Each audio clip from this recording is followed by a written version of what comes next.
Hi friends, welcome back to Moni spicy kitchen. இன்றைக்கி நாம் என்ன ரெசிபி பார்க்க போகிறோன்னா, சென்னையில் ரொம்ப ஃபேமஸாக இருக்கக்கூடிய மோர்தாத்தா எப்படி பண்ணலான்னு தாங்க பார்க்க போகிறோம். இது நல்ல க்ரீமியாக டேஸ்டியாக இருக்கும். வெயில் சமயத்துக்கு உடலுக்கு நல்ல குளிர்ச்சி தரக்கூடியது. இது வந்து நீங்கள் நார்மலாக நம்ம மோர் ரெடி பண்ணுறதை விட இது கொஞ்சம் டிஃப்ரெண்ட்டாக இருக்கும். டேஸ்ட் வைஸும் ரொம்ப நல்லாயிருக்கும். சரி வாங்க, இது எப்படி செய்யலாம் அப்படிங்கிறத டீட்டெயிலாக பார்த்துடலாம். அதுக்கு முன்னாடி நம்ம சேனலுக்கு இப்போ தான் ஃபஸ்ட் டைமாக வரீங்கன்னா மறக்காமல் சப்ஸ்கிரைப் பண்ணிடுங்க. அப்படியே கூட இருக்கக்கூடிய பெல் பட்டனையும் ப்ரெஸ் பண்ணிக்கோங்க. அப்போ தான் நான் போடக்கூடிய நியூ வீடியோஸ் உங்களுக்கு நோட்டிஃபிகேஷனாக வரும். மறக்காமல் லைக் பண்ணுங்கள், ஷேர் பண்ணுங்கள். இப்போ வாங்க வீடியோக்குள்ளே போய் இந்த டேஸ்டியான மோர்தாத்தா எப்படி பண்ணலாம் அப்படிங்கிறத நம்ம பார்த்துடலாம். ஃபஸ்ட்டு இது பண்ணுறதுக்காக இந்த மாதிரி ஒரு மாங்காய் எடுத்திருக்கேன். இதோட காம்பை மட்டும் நம்ம கட் பண்ணிவிட்டு இதை வந்து குட்டி குட்டி பீஸுக்கு நம்ம வந்து கட் பண்ணி எடுக்கணும்.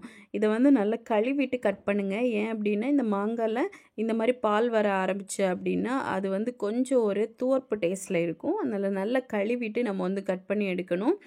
இப்போது இது சின்ன சின்ன பீசஸுக்கு நம்ம வந்து கட் பண்ணி எடுத்துக்கலாம். இந்த மோர்தாத்தாவோட ஒரு ஸ்பெஷாலிட்டி அப்படின்னே பார்த்திங்கன்னா இந்த மாங்காய் தான். இதோட ஒரு டேஸ்ட்டும் நம்மளுக்கு கிடைக்கிறனால இன்னும் நல்லா இருக்கும் ஃப்ளேவராக. இப்போ இதை வந்து நம்ம குட்டி குட்டியாக கட் பண்ணி எடுத்தோ ஒரு பவுலில் மாற்றிடலாம். இப்போ பாருங்கள், இந்த அளவுக்கு நான் எல்லாத்தையும் கட் பண்ணி எடுத்து வச்சுருக்கேன்.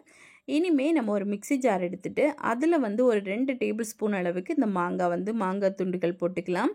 போட்டுட்டு சில்லி, இது வந்து ஒரே ஒரு பச்சை மிளகாய். இது வந்து காரம் உங்களுக்கு அதிகமாக வேணும்னா 2 கூட போட்டுக்கோங்க. அப்புறமா ஒரு துண்டு அளவுக்கு இஞ்சி, இது கூட கொஞ்சமாக கருவேப்பிலை போட்டிருக்கேன். அப்புறமா ஒரு 1/4 டீஸ்பூன் அளவுக்கு நம்ம வந்து சீரகம் போடணும். இது ஃப்ளேவருக்காக ஆப்ஷனல் தான், வேண்டாம்னா ஸ்கிப் பண்ணிடுங்க. அப்புறமா ஒரு 1/2 டீஸ்பூன் அளவுக்கு உப்பு, 1 கப் அளவுக்கு தயிர் எடுத்திருக்கேன். நம்ம 1 கப்பு தயிர் எடுத்தோம் அப்படின்னா 2 கப்பு தண்ணி சேர்க்கணும். அதான் ரேஷியோ. 1 கப்பு தயிருக்கு 2 கப்பு தண்ணி எடுத்துக்கோங்க. இதில் வந்து தேவைப்பட்டால் நீங்கள் புதினா கொத்தமல்லி எது வேணால் போட்டுக்கலாம். ஆப்ஷனல் தான். நான் கருவேப்பிலை சேர்த்துருக்கனால அது வந்து போடலை. இப்போ 2 கப்பு தண்ணி சேர்த்துட்டு இது நல்லா வந்து பிளெண்ட் பண்ணி எடுத்துகிட்டு வந்துட போகிறோம். நல்லா அரைச்சி எடுக்கணும். இப்போ வந்து இதை வந்து அரைச்சி எடுத்துகிட்டு வந்துடலாம். தேவைப்பட்டால் உங்களுக்கு உப்பு எக்ஸ்ட்ரா வேணும் அப்படின்னா நீங்கள் எக்ஸ்ட்ராவாக போட்டுக்கலாம். இப்போ பாருங்கள், நல்லா வந்து நம்ம அரைச்சி எடுத்துகிட்டு வந்துட்டோம். இனிமேல் இதை கண்டிப்பாக வடிகட்டிடணும். அப்போ தான் இதோட ஃப்ளேவர் எல்லாமே இந்த பாலுக்குள்ளே இந்த தயிருக்குள்ளே இறங்கி ரொம்பவே டேஸ்ட்டாக இருக்கும். வடிகட்டிட்டு அதை மாற்றிடுங்க. இனிமேல் உடனடியாக சர்வ் பண்ணிடலாம். தேவைப்பட்டால் நீங்கள் ஐஸ் க்யூப் கூட போட்டு சர்வ் பண்ணலாம். ஆனால் மோர் அப்படிங்கிற பட்சத்தில் நம்ம அப்படியே குடித்தோம் அப்படின்னாலே உடம்புக்கு நல்ல குளிர்ச்சியாக இருக்கும்.